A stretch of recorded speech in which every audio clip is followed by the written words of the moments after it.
प्राणी मृत्यु संख्या वर्तमान मो पाखु जहाँ रिपोर्ट आसी बन्या जो बर्तमान 5टी बड़ प्राणी मरीचंती एवं 120टी छोट प्राणी जमती आपण छेली घुषुरी कुकुर एसबू मिसिक 120टी रिपोर्ट अच्छे एवं 80,900टी कुकुड़ा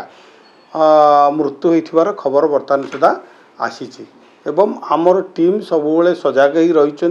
जो कथा मुझे कहूली आमर जो आरआर टीम बर्तमान जो 58टी गठन होती विभिन्न जगार 200 रु अधिक मेडिकल कैंप पड़ी तेणु विभाग तरफ सरकार तरफ प्राणी संपद विभाग पूरा प्रस्तुत अच्छी जोटा मुझे कहूली 1960 को आपण मैंने कॉल करंतु तुरंत जहाँ सहयोग दरकार आम जोगेदेवा।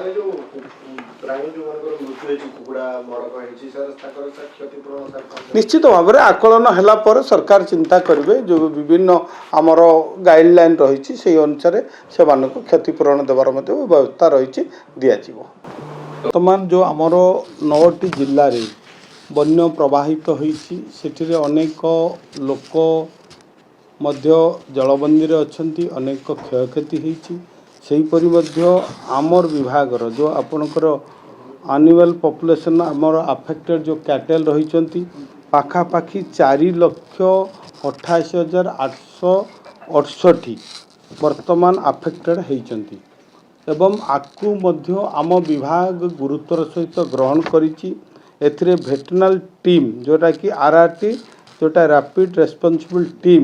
आमे 58टी गठन करिछु एवं भेटनरी हेल्थ कैंप 245 जगह करा जाइछि एवं एनुअल ट्रीटमेंट मध्य बर्तमान 15,000 अधिक एनुअल को ट्रीटमेंट करागलानी एवं यहाँ मध्य खाद्य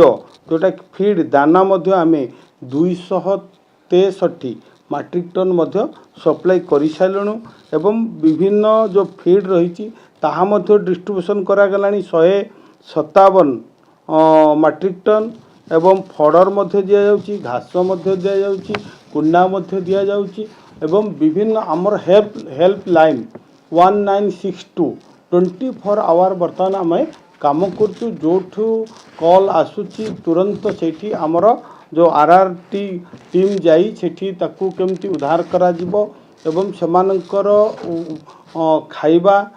रहिबा से व्यवस्था मध्य करा जाउची एवं आपण जरिया रे मु समस्त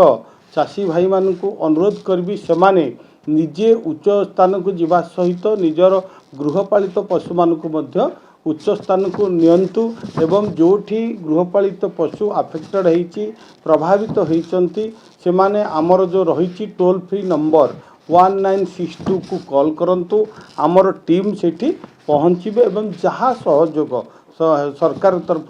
मेडिसिन इंजेक्शन एवं खाद्य ताकू मध्य आमे सप्लाई करिवार व्यवस्था करुचु तेणु समस्ते सुरक्षित रुहंतु सुस्थ रुहंतु या जगन्नाथ निकट में कामना करुच्ची समस्ते मिलित भाव में यही जो बन्या को आमे मुकाबला करिवा निश्चित भाव में आमे जीतिबा।